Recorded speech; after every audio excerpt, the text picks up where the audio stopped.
Everyone, hope so you are doing well.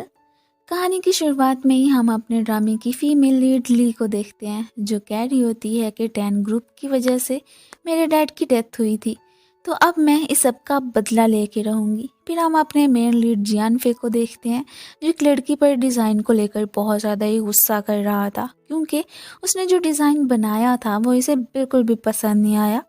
तब इतने में ऊपर से मिसिज ली आ जाती है और उसे बताने लगती है कि न्यू डिज़ाइन को कैसे अपग्रेड किया जा सकता है।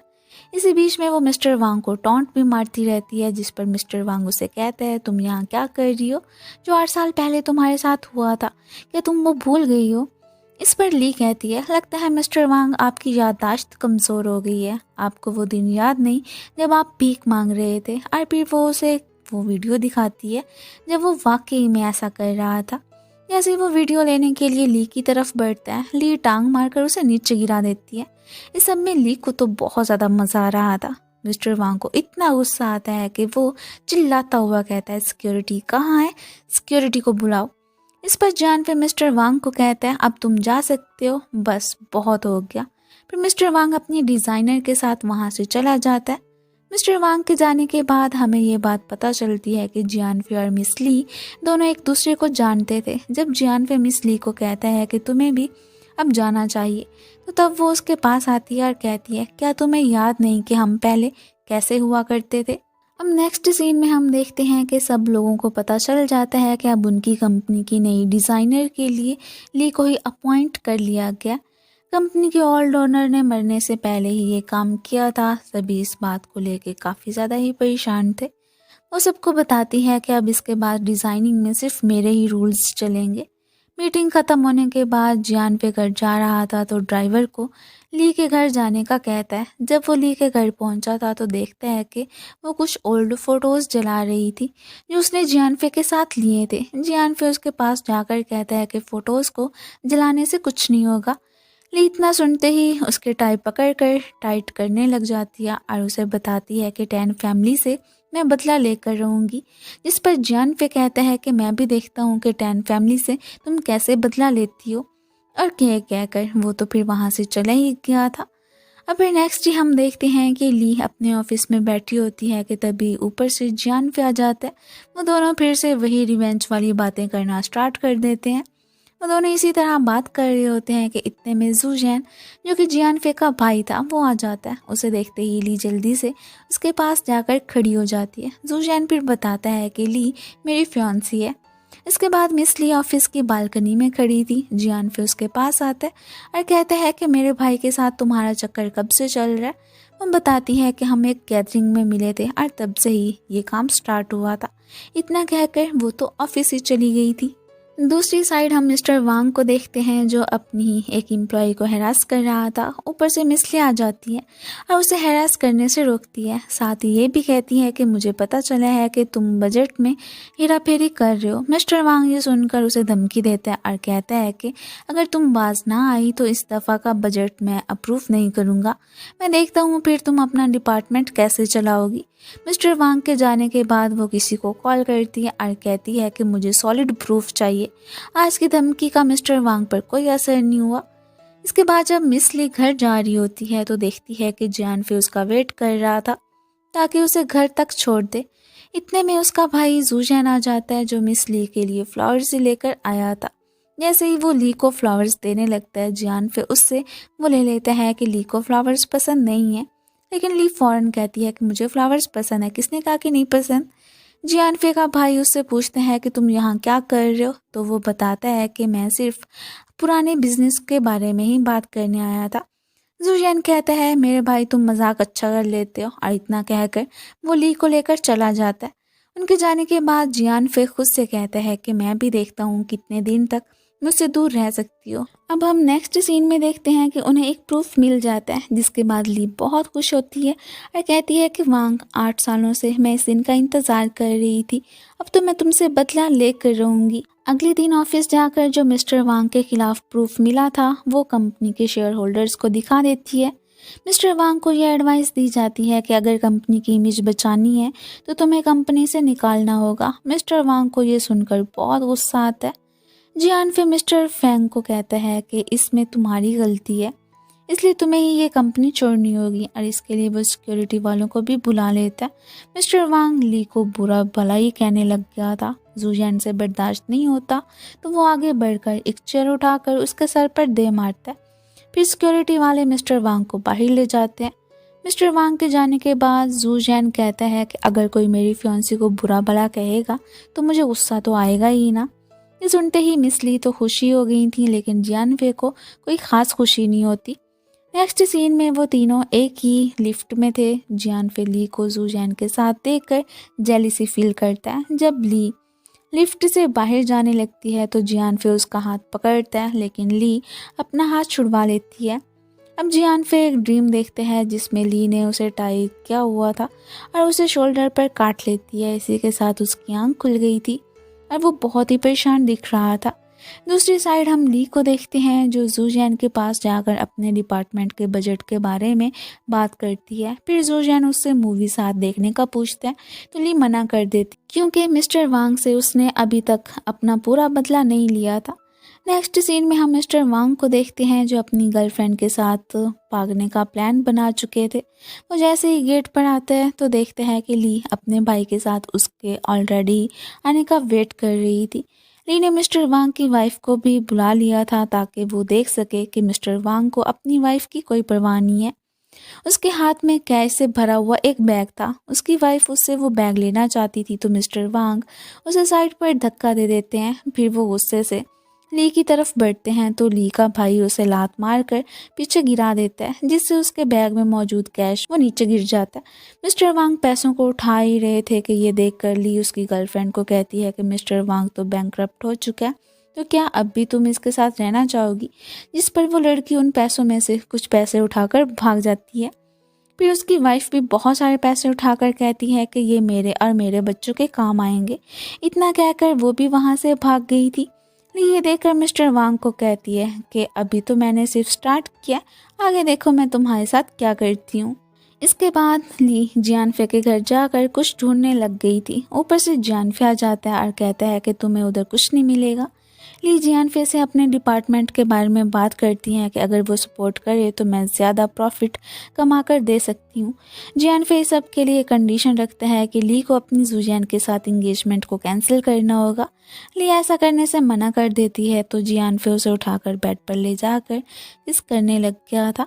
फिर उसे ली के साथ बिताया पुराना वक्त याद आता है तो रुक जाता है। ली जाते हुए कहती है कि जब तक मैं बदला पूरा नहीं करूँगी तब तक तुम मुझे अपनी सिस्टर इन लॉ ही समझना।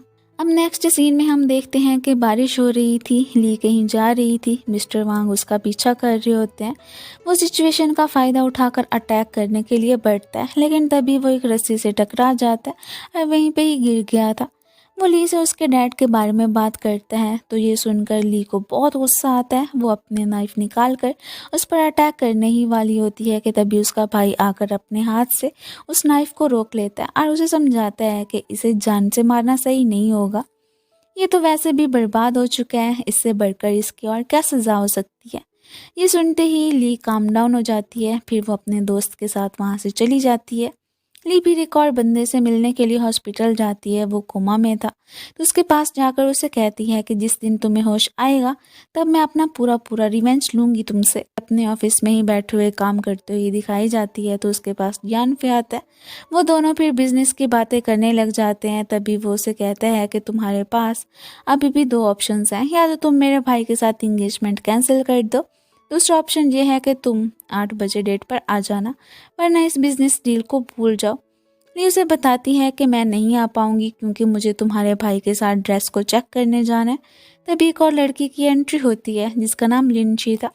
वो आते ही बताती है कि मिस्टर जियानफे ने मुझे यहाँ पे हायर किया, अब से मैं तुम्हारे साथ काम करूँगी। ये देखकर ली जियानफे से कहती है अच्छा तो तुमने मुझ पर नज़र रखने के लिए एक लड़की भी हायर कर ली। इसके बाद ली अपने भाई से फ़ोन पर बात कर रही थी कि सब कुछ प्लान के मुताबिक चल रहा है। तभी उसे लिंची की कॉल आती है। वो ली को अपने घर पर मिलने का कहती है। उसे मालूम हो जाता है कि लिंची कोई आम लड़की नहीं बल्कि एक बिलियनियर है। वो दोनों साइड पर बैठकर बिजनेस के बारे में बात करने लग गई थी। लिंची उसे बताती है कि मैं जानती हूँ कि तुम 10 ग्रुप को गिराना चाहती हो, इसे गिराना इतना आसान नहीं है। ये कोई फेरी टेल नहीं कि तुम जो चाहोगी वही होगा। नेक्स्ट ही अब हम देखते हैं कि ली ब्राइडल ड्रेस ट्राई करने के लिए गई थी, तभी जियानफे भी उसे देखने के लिए पहुंच जाता है। वो ब्लैक ड्रेस ट्राई कर रही थी, जिसे देखकर जियानफे बोलता है कि ब्लैक ड्रेस तुम्हें नहीं पहनना चाहिए। जुजियान ये देखकर कहता है तुम यहाँ क्या कर रहे हो, तुम्हें तो लिंची के साथ डेट पर जाना था ना। जियानफे जुजियान से कहता है तुम इधर क्या कर रहे हो, तुम्हें तो इमरजेंसी मीटिंग में होना चाहिए था। जुजियान जब कहता है कि मुझे तो इमरजेंसी मीटिंग के बारे में कुछ नहीं पता, तभी जियान फिर किसी को कॉल कर इसे इमरजेंसी मीटिंग अरेंज करने का कहता है। ऐसा करने के बाद जुजियान से कहता है तुम्हें पता चल गया है ना कि इमरजेंसी मीटिंग है, तो अब जाओगे या नहीं। इस सब की वजह से जुजियान को बहुत ज़्यादा गुस्सा आता है, लेकिन ली को इस सब में काफ़ी ज़्यादा मज़ा आ रहा था। फिर वो जुजियान से कहती है तुम्हें मीटिंग मिस नहीं करनी चाहिए, तुम्हें चले जाना चाहिए।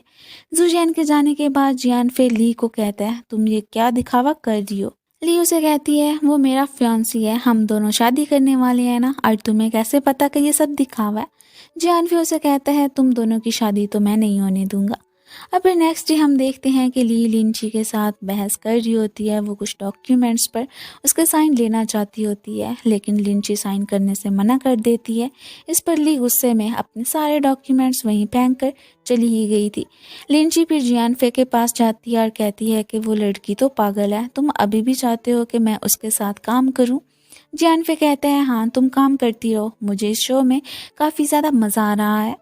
दूसरी साइड हम ली को देखते हैं जो अपने भाई से मिलने गई थी। वो उसे बताती है कि लिंची मेरा प्रोजेक्ट अप्रूव क्यों नहीं कर रही। तभी उसके भाई के हाथ एक सबूत लगता है जो 10 ग्रुप के खिलाफ यूज़ हो सकता था। ली कहती है कि इसे मीडिया को दे दो, लेकिन जब दोस्त उसे बताता है कि पब्लिश करने के बाद उन्हें किन किन सूरत हाल को फेस करना पड़ेगा, तो ली उसे पब्लिश करने से मना कर देती है। फिर कहती है मुझे अब लिंची की वीकनेस ढूंढनी होगी। अब नेक्स्ट डे हम देखते हैं कि जियान पे बैठा हुआ एक पुरानी ड्राइंग देख रहा था जो ली ने बनाई थी। उसका भाई जुजियान आ जाता है और दोनों फिर ली के बारे में बात करने ही लग गए थे। जियान फिर अपने भाई से कहता है तुमसे सही से एक्टिंग नहीं कर रहे हो, तुम जानते हो कि वो मेरी पुरानी लवर है। उसका भाई जवाब देता है वक्त के साथ चीज़ें चेंज हो जाती हैं, वो अब तुमसे प्यार नहीं करती, तुम्हें ये बात एक्सेप्ट करनी होगी। इस पर जियानफे को इतना गुस्सा आता है कि वो अपने भाई की शर्ट पकड़ लेता है। वो अपने भाई को समझाता है हमें ली से बच के रहना होगा, वो हमारी फैमिली का डाउनफॉल देखना चाहती है। जुजियान अपने भाई को फिर समझाता है कि तुम्हें ये भी समझना होगा कि हमारे डैड की वजह से उसके डैड की डेथ हुई थी। अब रात का वक्त होता है। लिंची एक बार में गई थी क्योंकि ली ने उसे बात करने के लिए बुलाया था। ली की जगह उसका भाई उससे मिलने आ जाता है। ये देखकर लिंची हैरान ही रह गई थी। दूसरी साइड हम ली को देखते हैं जो जियानफे से मिलने के लिए उसके घर गई थी। उसके पास एक ड्रिंक की बोतल होती है, वो उसे उठाकर पीना शुरू कर देती है और ड्रंक होने के बाद कहती है तुम्हारी फैमिली की वजह से मेरी फैमिली बर्बाद हो गई और अब ये दिखावा मत करो कि तुम्हें मेरी परवाह है। वो तो और ज़्यादा ड्रिंक करना चाहती थी, तो जियानफे उसके हाथ से वो बोतल ले लेता है एंड देन उसे किस करना स्टार्ट कर देता है। दूसरी तरफ अब लिंची ली के भाई से पूछती है कि तुम कौन हो, तो वो बताता है कि मैं ली का भाई हूँ। फिर वो दोनों ड्रिंक्स पीने लग जाते हैं और इतना ड्रंक हो गए थे कि चलने में भी उन्हें मुश्किल हो रही थी। नेक्स्ट डे जब जियानफे की आँख खुलती है तो वो देखते हैं कि ली जा चुकी है। ली जब घर पहुंचती है तो अपने भाई से पूछती है कि तुम रात को कहाँ थे। उसका भाई कहता है लिंची के साथ जो प्रॉब्लम थी मैंने उसे सॉल्व कर दिया। ये सुनते ही ली काफ़ी ज़्यादा खुश हो जाती है और फिर उसे ये बात भी पता चल जाती है कि उसका भाई रात को लिंची के साथ ही सोया था। इसके बाद जब ली ऑफिस आती है तो जियानफे उसे कहता है तुम बहुत इम्प्रेसिव हो, तुमने तो लिंची का दिल जीत लिया और उसे अपना काम भी निकलवा लिया। वो दोनों आपस में बात कर रहे होते हैं कि ऊपर से जुजियान उन दोनों को बातें करते देख लेता है। इसी के साथ ही ली के फियांसिंग प्रपोजल के लिए एक मीटिंग रख दी जाती है। जियानफे उसके प्रपोजल को एक्सेप्ट कर लेता है। दोनों एक दूसरे को देखकर मुस्कुरा रहे होते हैं। ये देखकर जुजियान को बिल्कुल भी अच्छा नहीं लगता। मीटिंग के ख़त्म होते ही वो अपने एक बंदे से पूछता है कि कल रात कुछ हुआ था। वो बंदा बताता है कि घर साफ करते वक्त ली की एक रिंग मिली थी मुझे। इस पर जुजियान को गुस्सा आ जाता है और वो कहता है तुम यहाँ से दफ़ा हो जाओ। नेक्स्ट सीन में हम देखते हैं कि जियानफे ली के रूम में आया होता है और दोनों आपस में बात कर रहे थे। ऊपर से जुजियान आ जाता है और कहता है ये तुम्हारी होने वाली सिस्टर इन लॉ है, तुम इतना इसके साथ क्यों चिपके हुए हो। जियानफे कहता है देखो अभी तक वो ऑफिशियली तुम्हारी वाइफ नहीं बनी। जूजैन कहता है तो फिर शादी की डेट रख लेते हैं ना, अगले महीने ठीक रहेगा। ली जवाब देती है इसके बारे में हम प्राइवेटली डिस्कस करेंगे, ऑफिस में इस पर बात नहीं कर सकते। ये सुनते ही जियानफे बहुत खुश हो जाता है और कहता है अब तुमने सुन लिया। जूजैन ली से कहता है कि तुम मेरे साथ आओ। जब वो जाने लगती है तो जियानफे उसका रास्ता रोक लेता है और कहता है तुम कहाँ जा रही हो। ली जवाब देती है तुम्हें इससे कोई मतलब नहीं होना चाहिए। इसके बाद जूजैन एक साइड पर ले जाकर कहता है क्या तुम भूल गई हो कि तुम्हारे डैड के साथ क्या हुआ था, और इस सब के बावजूद भी तुम जियानफे के इतने क्लोज कैसे जा सकती हो। ली कहती है नहीं, मैं कुछ भी नहीं भूली हूँ।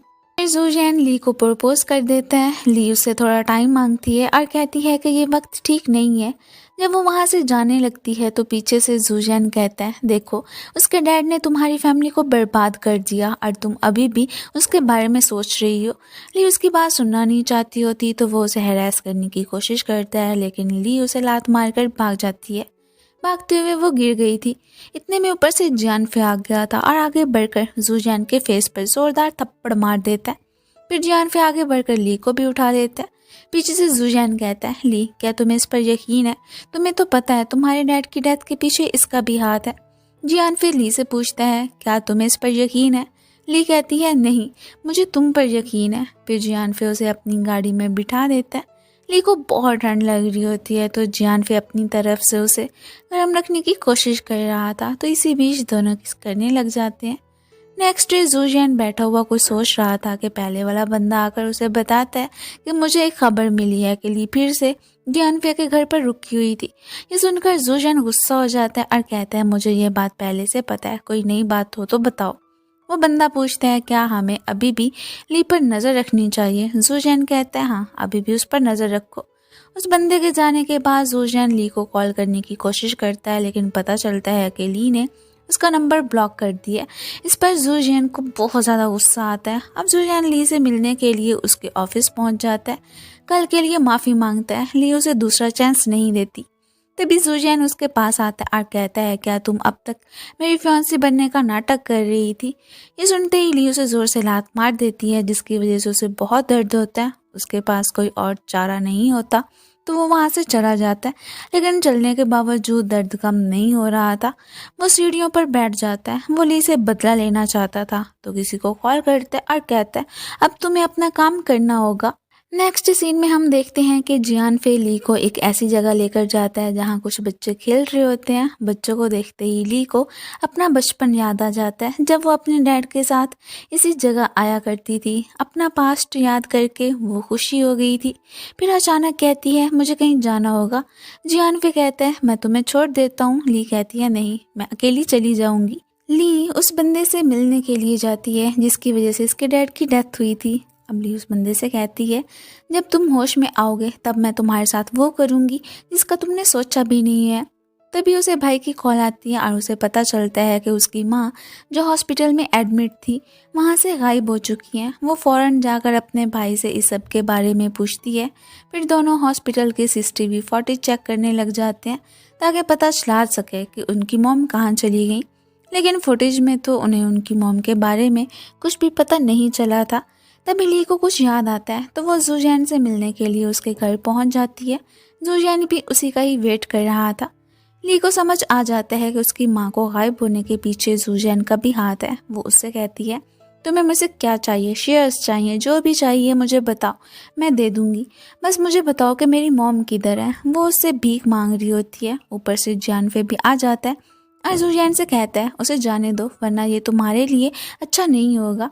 ली जूजैन से फिर कहती है जूजैन मुझे बताओ तुम्हें क्या चाहिए। इसके बाद हम देखते हैं कि वो अभी भी हॉस्पिटल की फुटेज चेक कर रहे होते हैं, लेकिन अभी तक ये समझ नहीं आ रहा होता कि मॉम हॉस्पिटल से कैसे गायब हो गई। इस बात की वजह से ली बहुत ज़्यादा ही परेशान हो गई थी। उसका भाई भी उसे कहता है कि ये भी तो हो सकता है कि तुम्हारी मॉम खुद ही हॉस्पिटल से बाहर चली गई हो। फिलहाल हमें जूजैन की डिमांड्स को नहीं मानना चाहिए। ये भी हो सकता है कि वो हमसे झूठ बोल रहा हो। अब हम देखते हैं कि जिन लोगों ने ली की मॉम को किडनैप किया होता है वो बैठकर कार्ड्स खेल रहे थे। तभी उनमें से एक बंदे को पता चलता है कि ली की मॉम गायब हो चुकी हैं। जब वो ये बात जूजैन को बताते हैं तो जूजैन को काफ़ी ज़्यादा गुस्सा आता है। दूसरी तरफ ली को अभी तक अपनी मॉम के बारे में कोई इन्फॉर्मेशन नहीं मिलती, इसलिए वो सैड थी। ली को सैड देखकर जियानफे उसे कहता है कि मैं तुम्हारी मॉम को ढूंढने में तुम्हारी पूरी मदद करूँगा।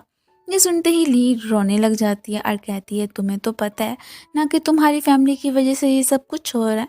अब हम पास्ट का सीन देखते हैं। ली जियानफे को डैड की डेथ का बदला लेने के लिए टॉर्चर कर रही थी। जियानफे उसे कहता है अगर मैं टैन फैमिली से ना होता तो शायद तुम मेरी इतनी क्लोज भी ना होती। ये सुनकर ली वहाँ से चली जाती है। प्रेजेंट सीन में ली जियानफे की गर्दन दबाने लग जाती है और कहती है तुम टैन फैमिली से बिलोंग करते हो और मैं नहीं चाहती कि मेरे बच्चों के नाम के साथ भी टैन फैमिली का नाम लगे। इसी वक्त साइड से एक आवाज़ आती है और ली को पता चल जाता है कि ये आवाज़ उसकी मॉम की थी। वो मेंटली डिस्टर्ब है। जियानफे को ये सब देखकर बहुत बुरा लगता है। वो सीधा जूजियान के पास जाता है और जाते ही उसी की पिटाई शुरू कर देता है। फिर अपने एम्प्लॉय को बता देते हैं कि आज से मैंने जूजियान को नौकरी से फारिग कर दिया। अब जूजियान कंपनी की छत पर बैठा था कि तभी उससे मिलने के लिए मिस्टर वांग आता है। वो दोनों ही ली से बदला लेने का प्लान बनाते हैं। दूसरी तरफ जब ली घर जा रही होती है तो अचानक कुछ लोग उस पर अटैक कर देते हैं और उसे बेहोश करके किडनैप कर लेते हैं। ये बात जियानफे को पता चल जाती है। जियानफे ली के भाई के पास जाता है ताकि पता लगाया जा सके कि ली कहाँ है। दोनों मिलकर ली की लोकेशन ट्रैक करने की कोशिश करते हैं और थोड़ी देर बाद उन्हें ली की एक लोकेशन मिल जाती है। जब वो दोनों उस लोकेशन पर जाने लगते हैं तो ऊपर से लिंची भी आ जाती है और कहती है मैं तुम लोगों की हेल्प करने आई हूँ। वो ये भी बताती है कि इस सब के पीछे मिस्टर वांग का हाथ है। दूसरी तरफ हम ली को देखते हैं जो चेयर के साथ बंधी हुई थी। वो ली के चेहरे को बिगाड़ने की धमकी देता है। ली जवाब में कहती है फिर मेरी ज़ुबान भी काट देना, क्योंकि अगर मेरी ज़ुबान नहीं काटी तो मैं तुम्हारी बेटी को तुम्हारे सारे करतूत बताऊंगी। इसी वक्त ऊपर से जियानफे आ जाता है और वो मिस्टर वांग की बेटी को भी अपने साथ लेकर आया था।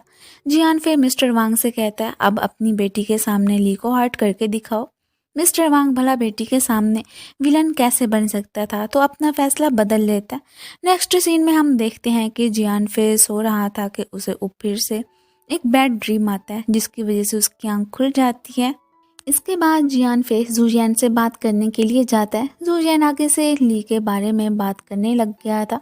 ये सुनकर जियानफे को गुस्सा आ जाता है और वो कहता है तुम अपने मुंह से उसका नाम मत लो। जूजियान कहता है नाम ना लूं, अगर उसे तुम्हारे सीक्रेट के बारे में पता चल गया ना तो वो तुम्हें भी छोड़ देगी। इसके बाद जियानफे ली से मिलने जाता है। वहाँ वो देखते हैं कि ली एक बोर्ड देख रही होती है जिस पर उसने कुछ फ़ोटोज़ लगाई होती हैं। ये वो लोग थे जिनसे वो अपने डैड की डेथ का बदला लेना चाहती थी। दूसरी तरफ हम ली के भाई को देखते हैं जो एक जाओ नामी बंदे के बारे में पता लगाने की कोशिश कर रहा होता है।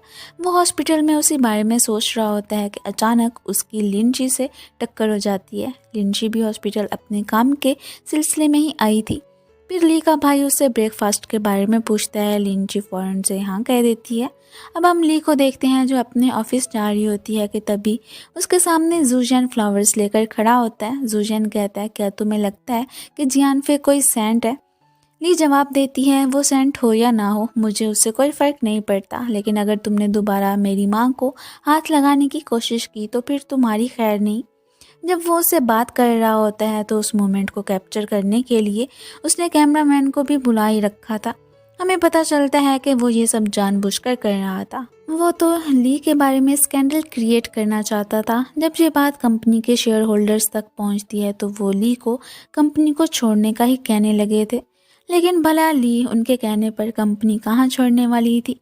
तभी ऊपर से जियानफे आ जाता है और सब लोग चुप हो जाते हैं। जियानफे अपने पास बैठे बंदे से कहता है उस शख्स का पता लगाओ जिसने स्कैंडल वाली पोस्ट डाली है। मीटिंग के बाद वो ली से कहता है तुम इस बात को दिल पर मत लो। घर जाने के बाद ली एक फ़ाइल चेक कर रही होती है। वो जाओ के बारे में पता लगाना चाहती थी लेकिन उसे कोई इन्फॉर्मेशन नहीं मिल पाती। इस बात की वजह से वो बहुत ही परेशान होती है। इतने में उसे जियानफे की कॉल आती है। वो ली से साथ में स्विमिंग करने के बारे में पूछता है। जियानफे को स्विमिंग का बिल्कुल एक्सपीरियंस नहीं था तो ये देखकर ली उसका मजाक बनाने लग जाता है और उसकी वीडियोज़ बना लेती है। जियान फिर उसके पास आता है और कहता है वीडियो जल्दी से डिलीट करो। फिर वो पूछता है तुम सिर्फ स्विमिंग के लिए तो यहाँ पे नहीं आई हो ना। ली उसे अपने प्रोजेक्ट के बारे में बताती है कि उसे अप्रूव करना ज़रूरी है, जिस पर जियान फिर उसके प्रोजेक्ट को अप्रूव कर देता है। नेक्स्ट सीन में हम देखते हैं कि ली अपने ऑफिस में बैठी रिसर्च कर रही थी तो उसे पता चलता है कि एक बिल्डिंग कोलैप्स हुई थी, लेकिन 10 ग्रुप के रिकॉर्ड्स में इस बिल्डिंग कोलैप्स होने का कोई भी जिक्र नहीं था। ली फौरन अपने भाई को मैसेज करती है तुम इस बिल्डिंग कोलैप्स के बारे में पता लगाओ कि इसके पीछे किसका हाथ था। इतने में जियान फिर वहाँ पे आ जाता है। पास आते ही वो कहता है अगर तुम किसी भी ट्रबल में हो तो मुझे बताओ, मैं उसे सॉल्व करने में तुम्हारी मदद कर सकता हूँ। इसी दौरान ली को भाई का मैसेज आ गया था जिसमें उसने बताया था कि जाओ का पता चल गया। जब जियान फिर पूछता है कि ये मैसेज किसका है तो ली उसे कुछ नहीं बताती। इस बात पर जियान फिर को गुस्सा आ गया था तो वो ली को किस करने लग जाता है। उसके बाद ली को जाओ से मिलने के लिए पूछना चाहती है। जब ली जाओ को अपने डैड के बारे में बताती है तो जाओ ये सुनते ही बहुत डर जाता है और इसी गड़बड़ाहट में उसे मारने की धमकी देता है। ली उसे एक फ़ोटो दिखाती है और कहती है तुम और मेरे डैड बहुत अच्छे दोस्त थे, अब क्या चेंज हो गया? अपनी उसी फ्रेंडशिप के लिए तुम्हें मुझे पूरी सच्चाई बतानी होगी। इस पर जाओ उसे एक टेप रिकॉर्ड दे देता है। टेप लेते ही ली कहती है डैड अब मैं आपको इंसाफ दिला कर रहूँगी। जब वो टेप लेकर बाहर आ रही होती है तो देखती है कि जियान फे भी वहाँ खड़ा होता है। जियान फे फ़ौरन टेप उससे ले लेता है और उसे जला देता है। ली टेप को जलाने से बचाना चाहती थी लेकिन जियान फिर उसे रोक लेता है। ली गुस्से में कहती है तुम्हें पता है ना कि इस टेप को ढूंढने में मुझे कितना वक्त लगा। मेरी सबसे बड़ी गलती ये थी कि मैंने तुम पर यकीन किया। ये कहकर वो वहाँ से चली जाती है।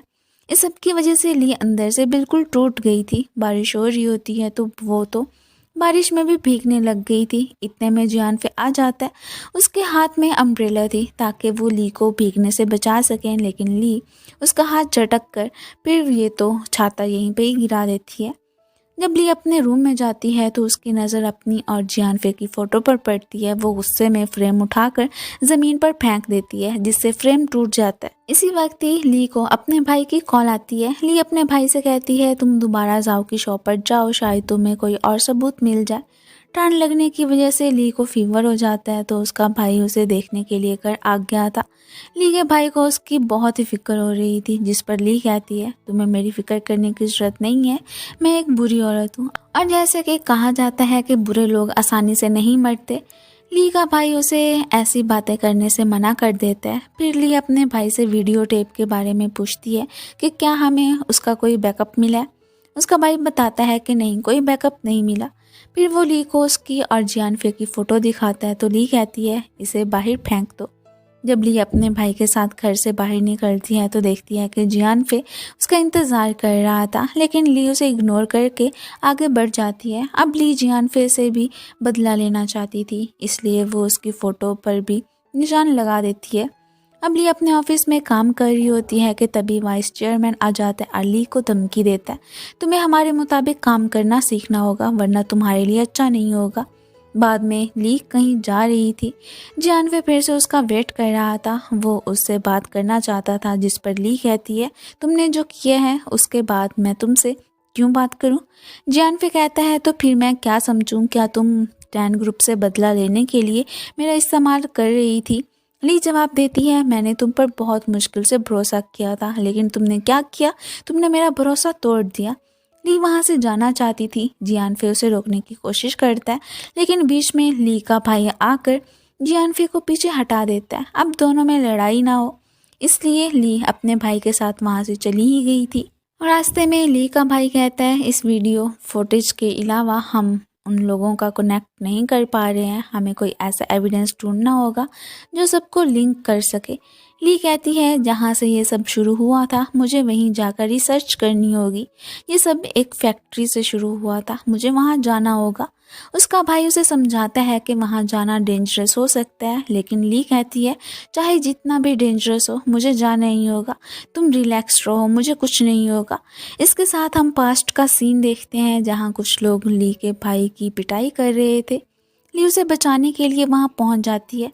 तब हमें पता चलता है कि वो असल में ली का रियल भाई नहीं था बल्कि मुंह बोला भाई था।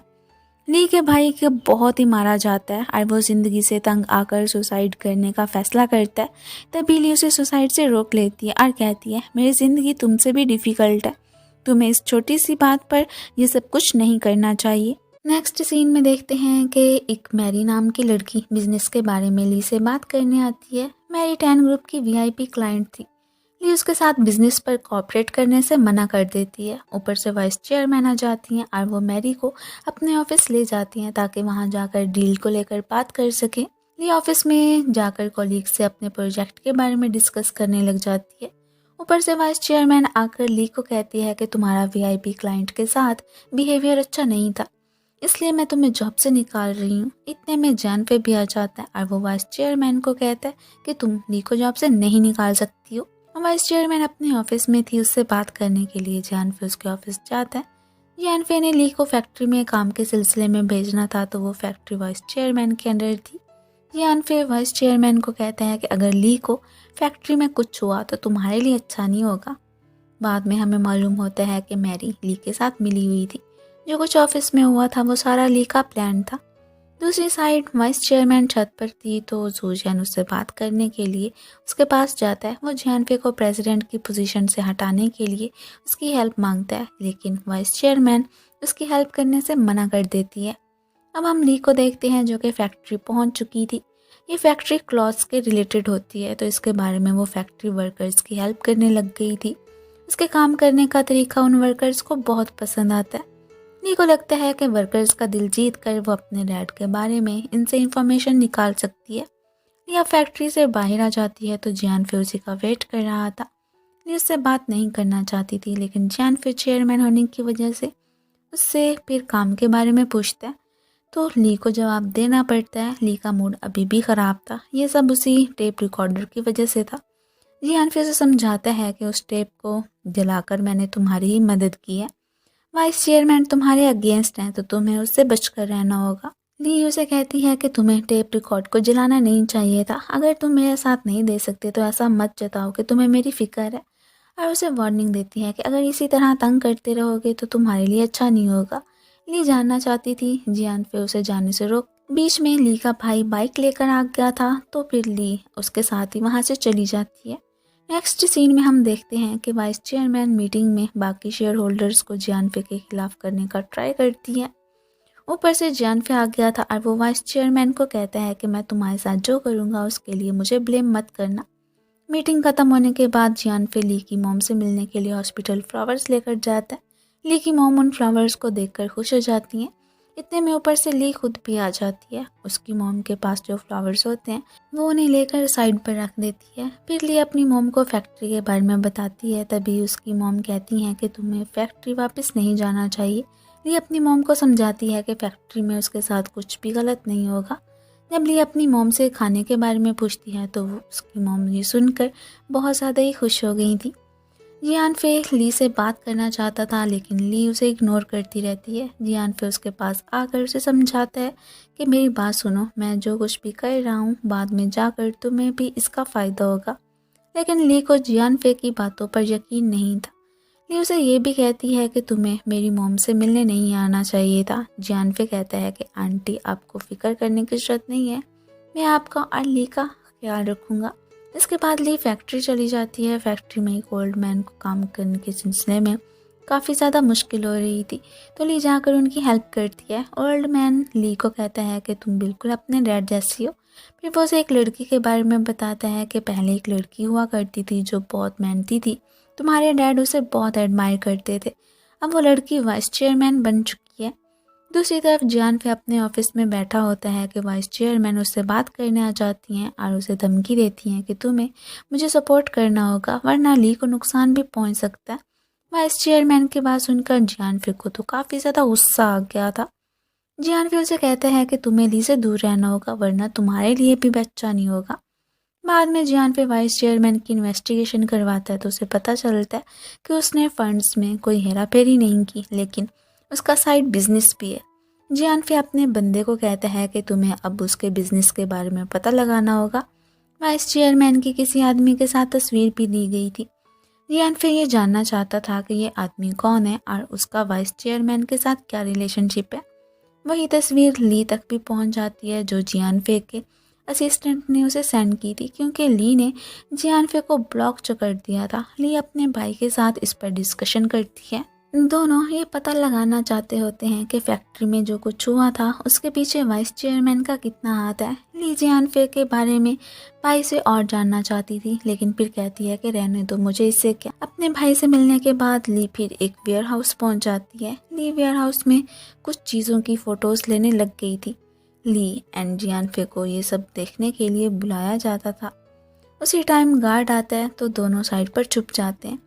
गार्ड के जाने के बाद जियान फे ली से कहता है कि शायद वाइस चेयरमैन मनी लॉन्ड्रिंग में इन्वॉल्व है, इसलिए हमें मिलकर काम करना होगा। ली उसके साथ कोऑपरेट करने के लिए मान गई थी। ली जियान फे को कहती है कि एक और बात, मैंने तुम्हें अभी तक टेप रिकॉर्डर को चलाने के लिए माफ़ नहीं किया। अब हम वाइस चेयरमैन को देखते हैं जो घर में बैठी ड्रिंक पी रही थी कि उसे किसी की कॉल आती है। कॉल करने वाला उसे बताता है कि जियान फे तुम्हारी इन्वेस्टिगेशन करवा रहा है। ये सुनकर वाइस चेयरमैन को गुस्सा आ गया था। वो किसी को कॉल करके वेयर हाउस को चलाने का कहती हैं। दूसरी साइड जियान फे और ली अभी भी एविडेंस ढूंढ रहे थे कि तभी उन्हें मालूम होता है कि वेयर हाउस में आग लग चुकी है। दोनों इस आग की वजह से काफ़ी घबरा गए थे। दोनों को अब सांस लेने में भी दिक्कत हो रही थी कि तभी वो बेहोश हो जाते हैं। जब जियान फे को होश आता है वो देखता है कि वो हॉस्पिटल में है। उसे ली की काफ़ी ज़्यादा फिक्र हो रही होती है, तो वो देखता है कि ली उसी की साइड पर बैठी हुई थी। इतने में उसका असिस्टेंट भी आ जाता है जो जियान फे को बताता है कि तुम्हें ली ने बचाया था। जियान फे के असिस्टेंट के पास एक एविडेंस होता है जो वो जियान फे को दिखा देता है। जब वाइस चेयरमैन का पीछा कर रहा होता है तो तभी उसने उनकी एक फुटेज निकाल ली होती है जिसमें वाइस चेयरमैन किसी पर गुस्सा कर रही होती हैं और कह रही होती हैं कि इस वेयर हाउस के बारे में ली को कैसे पता चला। जियान फे के हाथ एविडेंस लग गया था कि वो किस तरह मनी लॉन्ड्रिंग करती है। जियान फे अभी उसे सज़ा दिलवाना चाहता था कि तभी ली उसे रोक लेती और कहती है कि हमें थोड़ा और वेट करना होगा, हमें और चीज़ों के बारे में भी पता लगाना है, क्योंकि ली को फैक्ट्री के बारे में ये जानना था कि जब उसके डैड फैक्ट्री में काम करते थे तो उस वक्त क्या हुआ था। इसीलिए वो वाइस चेयरमैन से मिलने के लिए उसे एक जगह बुलाती है। बीच में वो वेयर हाउस की आग के बारे में बात करती है और कहती है कि फैक्ट्री में आग लग गई तो आपको नुकसान हुआ होगा। वाइस चेयरमैन कहती है अगर मैं नुकसान में होती तो क्या तुम्हें लगता है कि बोर्ड के लोग अभी भी मुझे कंपनी में रखते, वो तो मुझे कब का निकाल चुके होते। ली फिर उसे एक एविडेंस देते हुए कहती है क्या तुम मेरे साथ डील करोगी। वाइस चेयरमैन को लगता है कि शायद ली झूठ बोल रही है, इसलिए वो कहती है तुम्हारे पास जो ये एविडेंस है जाकर किसी और को दिखाओ, मुझे तुम्हारे साथ डील नहीं करनी। इतनी बात सुनकर ली वहाँ से चली जाती है। उसके जाने के बाद वाइस चेयरमैन को बहुत गुस्सा आता है और वो फिर किसी बंदे को कॉल मिलाती है। यही वो बंदा होता है जिसने उसे जियान फे के बारे में भी बताया था कि वो तुम्हारी इन्वेस्टिगेशन कर रहा है। जब वो उस बंदे से बात कर रही होती है तो ली भी दूर से उन्हें बात करते हुए देख लेती है। अब ली ये जानना चाहती होती है कि ये मिस्टीरियस बंदा कौन है। वाइस चेयरमैन उस बंदे से बात करने के बाद फैक्ट्री चली जाती हैं। वहाँ एक ओल्ड मैन जो पहले फैक्ट्री में काम करता था उससे बात करता है। उसे देखते ही वो घबरा जाती है और कहती है कि अगर इसने सब कुछ ली को बता दिया तो मेरे लिए मुश्किल हो जाएगी। ली उस ओल्ड मैन को काम पर लगा देती है। वाइस प्रेसिडेंट ली से कहती है जियान फे को खुश कैसे रखना मुझे आता है, जल्दी ही मैं उसका दिल भी जीत लूँगी। वाइस प्रेसिडेंट से बात करने के बाद ली सीधा हॉस्पिटल जियान फे से मिलने चली जाती है जहाँ वो एक्सरसाइज कर रहा था। ली जब जियान फे को वाइस प्रेसिडेंट की फीलिंग्स के बारे में बताती है जिस पर जियान फे उसे कहता है तो क्या तुम जेलस फील कर रही हो। वो ली को उठाकर बेड पर लिटा देता है और कहता है मैं तुम्हें तब तक नहीं जाने दूंगा जब तक तुम मेरे फेस पर किस नहीं करोगी। जब ली उसके फेस पर किस करती है तो वो कहता है सच बताओ तुम्हें वाइस प्रेसिडेंट की फीलिंग्स को लेकर जेलिसी तो फील हो रही है ना। ली मुस्कुराते हुए कहती है कि हाँ। नेक्स्ट सीन में हम देखते हैं कि ली दोबारा फैक्ट्री गई होती है और ये सोच रही होती है कि उस वक्त फैक्ट्री में असल में क्या हुआ था। तभी ऊपर से वाइस प्रेसिडेंट आ जाती हैं और ली से कहती हैं तुम अपने डैड की तरह बिल्कुल नहीं हो, वो बहुत जेंटल हुआ करते थे जबकि तुम्हें छोटी छोटी बातों पर ही गुस्सा आ जाता है। ली जवाब देती है अगर तुम मेरे हालात से गुजरती तो तुम्हें भी गुस्सा आ जाता। फिर ली कहती है तुमने ही इस फैक्ट्री के एविडेंस मिटा दिए थे ना। ली इस वजह से वाइस प्रेसिडेंट पर बहुत गुस्सा थी और उसे वहाँ से जाने का कहती है। वाइस प्रेसिडेंट जैसे ही फैक्ट्री से बाहर निकलती है तभी उसकी मुलाकात उसी मिस्टीरियस बंदे से हो जाती है। वो मिस्टीरियस बंदा उसे कहता है, इससे पहले कि ली और एविडेंसेस के बारे में पता लगा ले तुम्हें सब कवर अप करना होगा। अगर उसे सब मालूम हो गया तो तुम्हारी खैर नहीं। उस मिस्टीरियस बंदे के जाने के बाद उसकी कवर अप वाली बात पर वाइस प्रेसिडेंट को काफ़ी ज़्यादा ही गुस्सा आ रहा था। दूसरी साइड जब ली ऑफिस जा रही होती है तो जियान भी उसका साथ वेट कर रहा था। ली उसे इग्नोर करके आगे बढ़ने लगती है। तब जियान उसे पकड़कर बेंच पर बिठा देता है और कहता है, तुम्हें पता है ना कि मैंने तुम्हें कितना मिस किया और कितने दिनों में तुमने मुझे कॉल तक नहीं की। वो बिल्कुल बच्चों वाली हरकतें कर रहा होता है। जियान ली से कहता है कि मेरे जितने भी कनेक्शंस हैं मैं सब यूज़ करूँगा। तुम्हें मेरी जो भी मदद चाहिए होगी मैं ज़रूर करूँगा तुम्हारी हेल्प। अब वाइस प्रेसिडेंट ने सब मामले को कवर अप करने के लिए ये न्यूज़ फैला दी थी कि वो ओवरसीज़ डिपार्टमेंट के बजट में हेरा फेरी करती थी। जब वो ऑफिस पहुंचती है तो कुछ लोग गॉसिप्स कर रहे होते हैं कि ओवरसीज़ डिपार्टमेंट डेप्ट में ये फंस चुका है। वो ये सब भी बातें कर रहे होते हैं कि अब ओवरसीज़ डिपार्टमेंट का क्या होगा। तभी एक लड़की भागती हुई आती है और वाइस प्रेसिडेंट से कहती है, आपने कहा था कि कुछ भी नहीं होगा तो अब हम क्या करें। इस बात पर वाइस प्रेसिडेंट को काफ़ी ज़्यादा गुस्सा आ जाता है और वो उसे ज़ोर से थप्पड़ मार देती हैं। फिर बाकी एम्प्लॉयज़ पर भी गुस्सा करती हैं। इतने में उसने वही मिस्टीरियस से बंदे की कॉल आती है और वाइस प्रेसिडेंट से वो कह रहा होता है कि तुमने अच्छा काम किया। फिर एक मीटिंग बुलाई जाती है और फैक्ट्री के काम वाइस प्रेसिडेंट से लेकर ली को ट्रांसफ़र कर दिया जाता है। वाइस प्रेसिडेंट जैसे ही वहाँ से जाने लगती है तभी ऊपर से ली आ जाती है। ली उसे कहती है कि ये सब तुम्हारे करतूतों का नतीजा है। वाइस प्रेसिडेंट जवाब देती है, मैं तुमसे अकेले में बात करना चाहती हूँ, तुम ज़रा छत पर तो आ जाओ। जियान पे कहता है, जो कुछ भी बताना है यही बताओ। वाइस प्रेसिडेंट ली से कहती है, मैं सिर्फ तुम्हें ही सीक्रेट बताऊंगी, किसी और को नहीं। ली भी सच जानना चाहती होती है इसलिए वो उसके साथ छत पर चली जाती है। छत पर वाइस प्रेसिडेंट ली को बताती है, जब तुम्हारे डैड की डेथ हुई थी उस वक्त जियान पे भी वहाँ मौजूद था। ये सुनकर ली को तो यकीन ही नहीं आता। वो गुस्से में वाइस प्रेसिडेंट को गले से पकड़ लेती है और कहती है, मुझे सिर्फ सच बताओ। वाइस प्रेसिडेंट कहती है, भला मैं तुमसे झूठ क्यों बोलूँगी। जब ली उससे एविडेंस मांगती है तो वाइस प्रेसिडेंट कहती है, सब एविडेंसेस मिटा दिए गए हैं। वाइस प्रेसिडेंट से बात करने के बाद जब ली वापस मुड़ती है तब उसे जंपिंग की आवाज़ सुनाई देती है। तो उसे मालूम होता है कि ये आवाज़ वाइस प्रेसिडेंट के बिल्डिंग से जंप लगाने की वजह से ही आई थी। नेक्स्ट सीन में हम देखते हैं कि ली और जियान फे कहीं जा रहे होते हैं। जियान फे फिर से ली से कहता है कि मैं तुम्हें हर सिचुएशन में सपोर्ट करता रहूँगा। ली उसे ओल्ड हाउस जाने का कहती है तो वो खामोश हो जाता है। इस पर ली कहती है, देखा तुम्हारा प्रॉमिस तो अभी से ही झूठा साबित हो गया।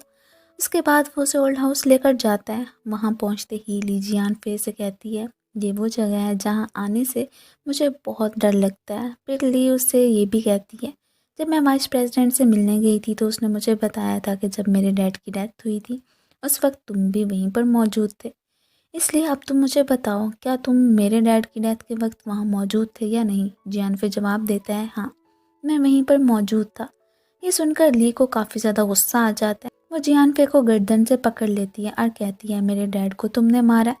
वो उसे सीजर से इंजर्ड करना चाहती थी। जियान फे ली का हाथ में मौजूद सीजर से खुद को ही जख्मी कर देता है।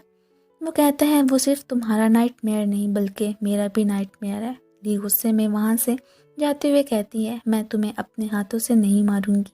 अगर तुम्हें मरना ही है तो कोई और तरीका ढूंढो और आज के बाद तुम्हारे और मेरे सारे रास्ते अलग अलग हैं। दूसरी साइड हम ली के भाई को देखते हैं जो घर पहुंच चुका होता है और अपनी बहन को ढूंढ रहा था। वो इस बात से भी परेशान होता है कि आखिर वाइस प्रेसिडेंट की डेथ के पीछे किसका हाथ हो सकता है। तभी ऊपर से लिंची आ जाती है। वो किसी से फ़ोन पर बात कर रही होती है और इस बात से परेशान होती है कि वाइस प्रेसिडेंट की डेथ कैसे हो गई। ज़रूर इसके पीछे कोई सीक्रेट होगा। ली का भाई लिंची से कहता है, तुम भी मुझे बताओ तुम्हारा कौन सा सीक्रेट है। तुम्हारी तो जियान फे के साथ इंगेजमेंट हुई थी, फिर तुमने उसे कैंसिल क्यों कर दिया था। लिंची कहती है, अगर तुम्हें मुझसे सीक्रेट जानना है तो फिर तुम्हें उसके लिए मुझे भी सीक्रेट बताना होगा। नेक्स्ट सीन में हम देखते हैं कि ली अपने ऑफिस में बैठी काम कर रही थी कि तभी उसे एक लड़की के चिल्लाने की आवाज़ सुनाई देती है जो कह रही होती है, वाइस प्रेसिडेंट ने मुझसे प्रॉमिस किया था कि वो मुझे कंपनसेशन देगी। ये सुनते ही ली उस लड़की के पास जाती है और कहती है, ज़रा साइड पर आओ, और फिर कंपनसेशन के बारे में बात करना शुरू कर देती है। वो लड़की उसे कुछ डॉक्यूमेंट्स दिखाती है और कहती है, वाइस प्रेसिडेंट ने कहा था कि वो हमें जॉब्स में पूरा सपोर्ट करेंगी। इन डॉक्यूमेंट्स को पढ़ने के बाद ली को ये बात पता चल जाती है कि टैंग ग्रुप अपने एम्प्लॉयज़ को जॉब से निकाल रहा है। ली अब इस सोच में पड़ जाती है कि वर्कर्स को ले ऑफ करने के क्या रीज़न हो सकती है। इसके बाद ली ये डॉक्यूमेंट्स ले जाकर जियानफे को दिखा देती है और उसे कहती है, अगर लोगों को इस सब के बारे में पता चल गया तो कंपनी के स्टॉक्स नीचे गिर जाएंगे। जियानफे उसे कहता है, इसे मैं हैंडल कर लूँगा, तुम इस मामले से दूर रहो। ली कहती है, ये मुमकिन नहीं हो सकता। जियानफे कहता है, तुम कैसे कह सकती हो कि ये मुमकिन नहीं? तुम वो नहीं हो जो कि हर किसी को जस्टिस दिलाने निकल पड़ो। तुम्हारी जो ये नफ़रत की आग है ना, इससे तुम आसपास के लोगों को भी नुकसान पहुंचाओगी। तभी ली को फैक्ट्री के ओल्ड मैन की कॉल आती है जो कह रहा था कि टैन ग्रुप फैक्ट्री को क्लोज़ करना चाहता है। कॉल के एंड होने के बाद ली जियानफे से कहती है, तुम्हें इस बारे में पहले से मालूम होगा। जियानफे जवाब देता है, थोड़ा रीज़नेबल बनो, आखिर मैं तुमसे झूठ क्यों बोलूँगा। फिर वो अपने दिल में कहता है, इस बारे में मुझे भी कुछ खास पता नहीं है और मैं अब ली को इस मामले में और कोई इन्फॉर्मेशन नहीं दूंगा क्योंकि इससे वो खतरे में पड़ सकती है। तभी फिर ली को कॉल आती है और उसे पता चलता है कि उसकी मॉम की फैक्ट्री शटडाउन की न्यूज़ सुनते ही हॉस्पिटल से भाग गई हैं। ली को अपनी मॉम के बारे में कोई इन्फॉर्मेशन नहीं मिलती तो बहुत परेशान हो जाती है। लिंची और उसका भाई उसे तसल्ली देते हैं कि हम तुम्हारी मॉम को ढूंढ लेंगे। फिर वो प्लान बनाते हैं कि ली की मॉम को ढूंढने के लिए सबको अलग अलग जगह जाना होगा। ली अपनी मॉम को ढूंढने के लिए फैक्ट्री के आसपास चक्कर लगाती है और तभी उसकी नज़र जियानफे पर पड़ती है। वो भी अपनी तरफ से पूरी कोशिश कर रहा होता है कि ली की मॉम को ढूंढा जा सके। जियानफे सोच रहा था कि आखिर इस सब के पीछे किसका हाथ हो सकता है। वाइस प्रेसिडेंट का हाथ भी नहीं, जुजैन का हाथ भी नहीं, तो फिर कौन? तभी ली उसके पास आती है और गुस्से में कहती है, तुमने मेरी मॉम को कहाँ छुपा रखा है? जियानफे जवाब देता है, मैंने तुम्हारी मॉम को कहीं नहीं छुपाया, मैंने बहुत ढूंढा है लेकिन मुझे भी वो कहीं नहीं मिली। ली को इस बात पर यकीन नहीं आता। जियानफे कहता है, मैंने कभी भी तुम्हें हर्ट करने की कोशिश नहीं की, लेकिन जो कुछ भी हो रहा होता है उसका सारा ब्लेम ली जियानफे पर डाल देती है। अब रात का वक्त होता है और ली की मॉम एक जगह परेशान खड़ी थी। जियानफे उन्हें देख लेता है। ली की मॉम उसे पहचान लेती हैं क्योंकि हॉस्पिटल में वो पहले ही मिल चुके थे। वो कहती हैं, मेरी बेटी भी तुम्हें पसंद करती है, और फिर उससे उसका नाम पूछती हैं। जियानफे जैसे ही अपना नाम बताता है, ली की मॉम गुस्से में जियानफे को धक्के देती हैं जिससे उसका सर पीछे ट्री से हिट करता है और वो बेहोश ही हो गया था। ली की मॉम उसे जान से मारना चाहती थी कि तभी ऊपर से ली का भाई और लिंची आकर ली की मॉम को पकड़ लेते हैं। जियानफे को जैसे ही होश आता है वो देखता है कि ली उसी के पास बैठी थी। जियानफे ली को समझाता है कि मैं तुम्हारी मॉम को नुकसान नहीं पहुंचाना चाहता था, बल्कि मैं तो तुम्हारी हेल्प करना चाहता था। वो उसे ये भी कहता है कि तुम्हारी मॉम ऐसे ही हॉस्पिटल से भाग नहीं सकती, इसके पीछे ज़रूर किसी और का हाथ होगा। ये सुनकर ली उससे पूछती है कि तुम्हें क्या लगता है इसके पीछे किसका हाथ होगा? जियानफे जवाब देता है कि इस बारे में वो श्योर नहीं है। नेक्स्ट डे जैसे ही ली ऑफिस जाती है तो कुछ लड़कियां आपस में गॉसिप्स कर रही होती हैं कि ली ने कंपनी के डिज़ाइंस ऑनलाइन लीक कर दिए हैं, और हैरानी की बात यह है कि वो फिर से ऑफिस आ भी गई। ये बात जैसे ही ली को पता चलती है वो बिल्कुल ही शॉक्ड रह गई थी। तभी एक बंदा आता है और उसे बताता है कि जियानफे ने तुम्हें मीटिंग में बुलाया है। जब ली मीटिंग रूम में जाती है तो जियानफे उससे पूछता है कि जो भी हमारे डिज़ाइंस ऑनलाइन लीक हुए हैं, क्या उनके पीछे तुम्हारा हाथ है? ली जियानफे को बताती है कि डिज़ाइंस तो कंपनी के बहुत से लोगों ने देखे थे, इसलिए हो सकता है कि किसी और ने ये काम किया। जियानफे कहता है कि हाँ, डिज़ाइंस सब ने देखे थे लेकिन उनकी डिटेलिंग के बारे में किसी को पता नहीं था सिवाय तुम्हारे। ये सुनकर बाकी लोग भी बोलना शुरू कर देते हैं कि ये अब तक हमारी कंपनी में क्या कर रही है, इसे तो कब का निकाल देना चाहिए था। जियानफे को उन लोगों की बातों से बहुत गुस्सा आता है, लेकिन फिर भी वो इस मामले को ठंडा रखना चाहता था। वो ली को जॉब से निकाल देता है। जब जियानफे घर जा रहा होता है तो ली अचानक उसकी गाड़ी के सामने आ जाती है। जियानफे उसे कहता है कि तुम तो पागल हो गई हो। जियानफे पर गुस्सा थी तो उसे ज़ोर से थप्पड़ मारते हुए कहती है, मुझे पता है कि इस ऑनलाइन लीकेज के पीछे तुम्हारे ही हाथ है। फिर हम पास्ट का सीन देखते हैं। ली काम कर रही थी, ऊपर से जियानफे आ जाता है। अगर बातों ही बातों में उसके डिज़ाइंस देख लेता है। ली कहती है कि मैं जानती हूँ कि ऑनलाइन लीकिंग में तुम्हारा हाथ है। यही तुम्हारी हरकतें हैं जिनसे पता चलता है कि तुम भी टैन फैमिली के मेंबर हो। इसके बाद घर जाकर वो अपने भाई को सब कुछ बता देती है कि उसके साथ क्या हुआ। उसका भाई उसे समझाता है कि हो सकता है जियानफे के पास ये करने की कोई वजह हो। फिर जियानफे ली को मिलने के लिए एक जगह बुलाता है। ली वहाँ पहुँच जाती है। जियानफे कहता है कि मुझे नहीं लगा था कि इस सब के बाद भी तुम मुझसे मिलने आओगी। ली कहती है, मुझे तुम्हें एक्सपोज जो करना है, इसलिए इन बातों को मैं दिल पे नहीं लेती। जियानफे उसे कहता है कि तुम्हें ये समझना होगा कि इस सब में गलती तुम्हारी है। इसका अंजाम बुरा हो सकता है, अब तुम्हें यही रुक जाना चाहिए। लेकिन ली कहती है कि मैं यहाँ रुकने वाली नहीं हूँ। जो भी इस सब के पीछे है मैं उसे सामने ला कर रहूँगी। नेक्स्ट डे हम देखते हैं कि जियानफे कहीं जा रहा होता है, तभी वो अपने असिस्टेंट को कॉल करता है और कहता है कि तुम्हें ली पर नज़र रखनी होगी। अगर तुमने एक पल के लिए भी नज़र हटाई तो फिर तुम्हारी जॉब खतरे में होगी। उसी वक्त जियानफे को ली के भाई का फ़ोन आता है, जो उसे बताता है कि ली का कुछ पता नहीं चल रहा। जियानफे को फ़ौरन अंदाज़ा हो जाता है कि वो कहाँ मिल सकती है। वो उसी जगह पहुँचता है और देखता है कि ली एक चेयर के साथ बंधी हुई थी। जियानफे को जाल में फंसने के लिए ली ने एक प्लान बनाया था और वो इस जाल में फंस जाता है। ली फिर जियानफे को भी चेयर के साथ बांध देती है और उससे पूछती है कि मुझे बताओ कि 8 साल पहले क्या हुआ था। जियानफे पहले तो कुछ भी नहीं बताना चाहता था, लेकिन ली जब को खुद को हर्ट करने की ट्राई करती है तो जियानफे ये सब नहीं देख सकता था और उसे सच बता देता है। वो कहता है कि जिस रात ली के डैड की डेथ हुई थी उस दिन मैं उनके पास गया था। मैंने उन्हें बहुत समझाया था कि आप यहाँ से भाग जाएं, लेकिन ली के डैड ने जवाब दिया था कि मैं अब भाग नहीं सकता, मैं इस जाल में फंस चुका हूँ। ली अगर अपनी लाइफ पीसफुली गुजारना चाहती है तो मेरी डेथ ही इसका हल है। ये सब सुनकर ली इमोशनल हो जाती है। वो अपने डैड की डेथ को ब्लेम खुद पर डालने लगती है। तब जियानफे उसे समझाता है कि इसमें तुम्हारी कोई गलती नहीं है, बल्कि ये सब मेरी फैमिली की गलती है। दूसरी तरफ हम देखते हैं कि मिस्टर टैन कोमा से बाहर आ गए थे और उन्होंने कंपनी भी ज्वाइन कर ली थी। जोयान फिर मिस्टर टैन से मिलने के लिए आ जाता है। वो मिस्टर टैन को कंपनी के बारे में बात करने लग गया था। इसी बीच मिस्टर टैन उसे डॉग से कंपेयर करते हैं और ये बात जुजियन को बहुत ही बुरी लगती है।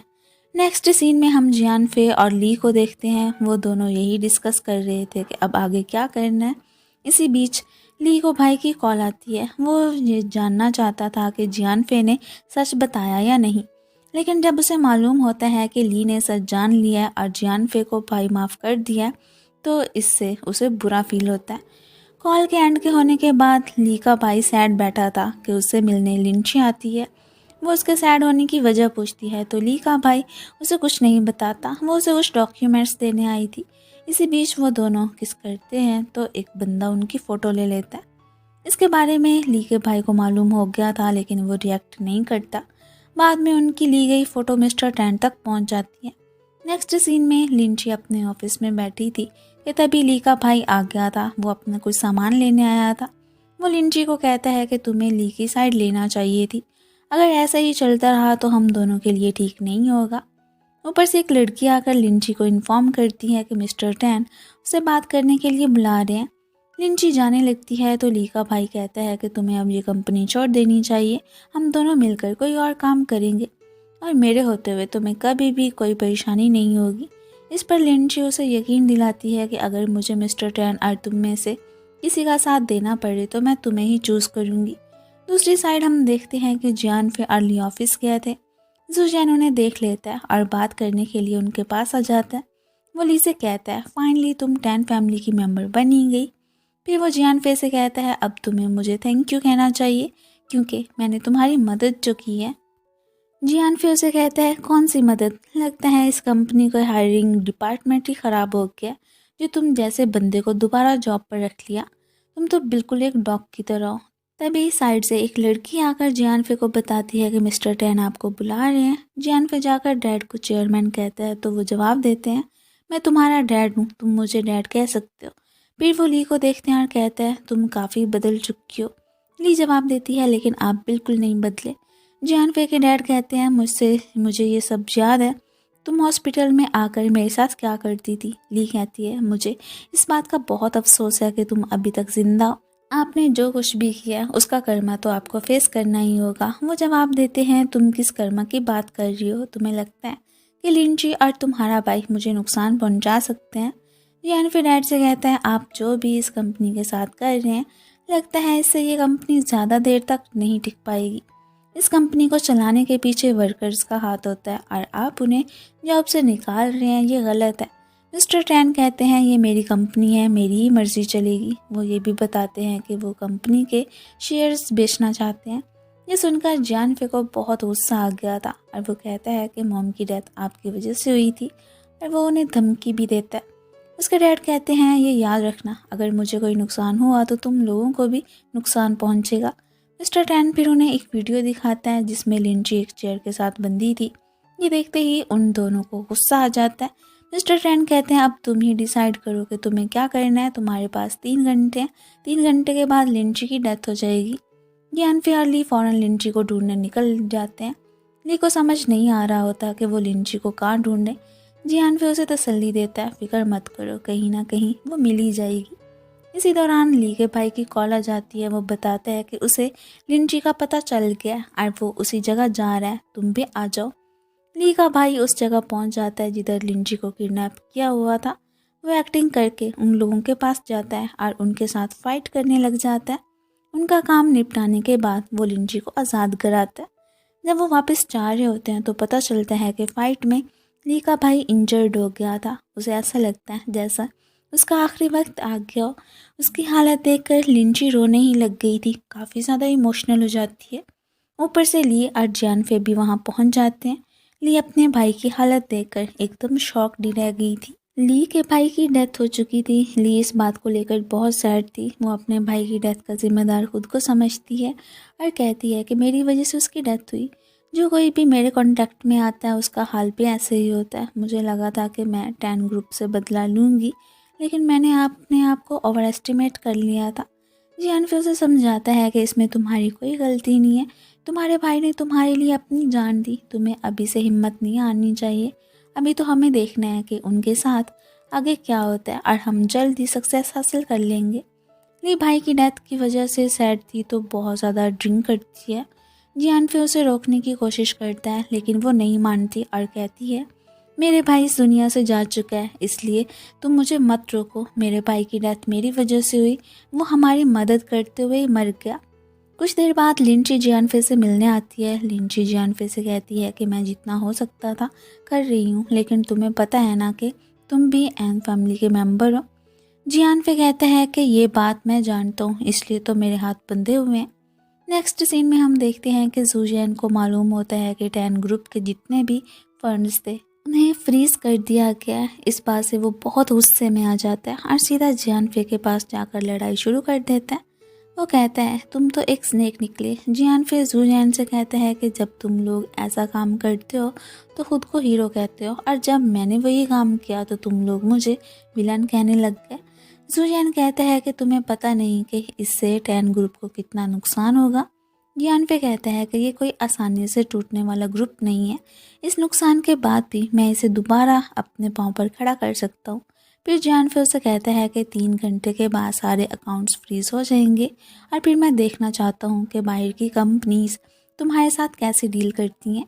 इसी दौरान साइड से बंदा आता है और कहता है तुम्हारे डैड ने तुम्हारे लिए मैसेज भेजा। अब जियानफे को मालूम होता है कि कंपनी की कॉर्पोरेट को उसके डैड ने बेच दिया है। इससे तो वो शॉक्ड ही रह गया था। कंपनी के बाकी शेयर होल्डर्स तक जब ये न्यूज़ पहुंचती है तो वो बहुत ही परेशान हो जाते हैं कि अब कंपनी का क्या होगा। इस बात पर वो लोग एक मीटिंग बुलाते हैं और उन्हें लगता है कि मिस्टर टैन खुद आएंगे, लेकिन मिस्टर टैन अपनी जगह जुजैन को भेज देते हैं। ये बात उन लोगों को बिल्कुल पसंद नहीं आती। जब वो कहते हैं कि अगर ऐसा ही था तो जियानफे को भी भेज देते, तो जुजैन गुस्से में आ जाता है और उन्हें बताता है कि जियानफे ने हमारी कंपनी के अकाउंट को फ्रीज करने की कोशिश की है, इसलिए हम उसे कंपनी से निकाल रहे हैं। दूसरी साइड हम जियानफे को देखते हैं जो लिनजिन को कॉल करता है और कहता है कि मैंने तुम्हें फाइल सेंड कर दी है, अब तुम अपने काम पर लग जाओ। लिंजी कहती है कि तुम फिर से सोच लो। जियानफे कहता है कि कोर पेटेंट्स ऑलरेडी ट्रांसफ़र हो चुके हैं, इसलिए अब मेरे पास और कोई रास्ता नहीं बचा। नेक्स्ट सीन में हम देखते हैं कि जूजियान किसी बंदे से कंपनी की कोर के बारे में बात कर रहा था। जूजियान को पता था कि वो कोर पेटेंट कहाँ छुपाई गई है। जियानफे चुपके से उनकी बातें सुन लेता है। वो चुपते छुपाते उस जगह पहुंच जाता है और अपनी कंपनी की कोर को लिंजी को ट्रांसफ़र कर देता है ताकि वो अपना काम कर सके। उधर हम ली को देखते हैं जो मिस्टर टैन से मिलने के लिए पहुंचती है। ली मिस्टर टैन से कहती है कि आप दूसरों के फ्यूचर बर्बाद कर देते हैं, तो फिर आपको कैसे लगता है कि आपका अपना फ्यूचर ठीक रहेगा। मिस्टर टैन ली से कहते हैं कि तुम्हें लगता है कि तुम्हारे पास अभी भी कोई चांस बाकी है। इस पर ली कहती है कि आपको लगता है कि मैं ये सब कुछ इतनी आसानी से भूल जाऊंगी। मिस्टर टैन कहते हैं कि मुझे तुम्हारी बकवास नहीं सुननी, अगर कोई काम की बात है तो वो कहो।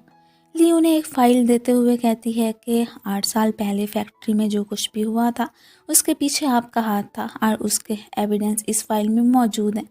उस फैक्ट्री वाले इंसिडेंट के बाद मेरे डैड की डेथ हो गई, मेरी फैमिली बर्बाद हो गई। ये सब करने के बाद आपको कैसे लगता है कि आप आज़ादी से घूम सकते हो। मिस्टर टैन कहते हैं तो फिर क्या तुम मेरे क्या बिगाड़ सकती हो। ली वहाँ से जाते हुए कहती है अपना ख्याल रखिएगा। जब ली अपनी गाड़ी में बैठने जा रही थी तो उसे जियानफे की कॉल आती है। ली जियानफे को बताती है कि मैंने मिस्टर टैन के पास पुलिस को भेज दिया, अब वो भाग नहीं सकता। जैसे ही वो गाड़ी में बैठी थी तो जूजियान जो कि उसकी ऑलरेडी गाड़ी में मौजूद था वो ली को बेहोश कर देता है। जब ली को होश आता है तो वो देखती है कि जूजियान उसके साथ बैठा था। जूजियान उसे कहता है अब सब कुछ ख़त्म होने वाला है, मैं इस एंडिंग का बहुत अरसे से इंतज़ार कर रहा था। इस अरसे में मेरे साथ जो कुछ भी हुआ उसके पीछे तुम थी, अब तुम्हें भी मरना होगा और साथ ही जियानफे को भी। ये सोचकर अब मुझे बहुत ही खुशी हो रही है। ली भागना चाहती थी लेकिन वो उसे रोक लेता है और कहता है कि मैं तुम्हें भागने नहीं दूंगा, और जब जियानफे को पता चलेगा कि मैंने तुम्हारे मार दिया तो उसे बहुत दर्द होगा। तुम लोगों ने हमेशा मुझे डॉग की तरह ट्रीट किया, अब मैं देखूंगा कि ये डॉग क्या कर सकता है। इतनी देर में जियानफे भी वहाँ पहुँच जाता है और आते ही जूजियान पर अटैक कर देता है। जियानफे को तो बहुत ज़्यादा ही गुस्सा था तो वो उसे बार बार मारे जा रहा था। ये देखकर ली जियानफे को रोक लेती है। ली के कहने पर जियानफे काम डाउन हो ही गया था फाइनली। ली जियानफे से कहती है कि अब हमें इसे पुलिस के हवाले कर देना होगा। इसके बाद हमें बताया जाता है कि जूजियान को इस हरकतों की वजह से 6 साल के लिए जेल में डाल दिया गया था और मिस्टर टैन पर भी चार्जेस लगा के उन्हें भी जेल में डाल दिया गया होता है। नेक्स्ट सीन में हम ली और जियानफे को देखते हैं जो कहीं घूमने के लिए गए थे। ली अब अपने मिशन में कामयाब हो चुकी थी। जियानफे उससे कहता है कि अब से मैं अपना सारा वक्त तुम्हारे साथ गुजारना चाहता हूँ। ली उसे एक और चांस देने के लिए रेडी थी। इसी बीच वो दोनों एक दूसरे को किस करते हैं एंड इसी के साथ ही हमारे इस ड्रामे की हैप्पी एंडिंग हो जाती है। Thank you so much for watching. तो गाइस आप लोगों को ये ड्रामा कैसा लगा मुझे कमेंट्स में ज़रूर बताइएगा। मिलते हैं फिर नेक्स्ट वीडियो में न्यू कहानी के साथ। तब तक के लिए बाय एंड अपना ख्याल रखना।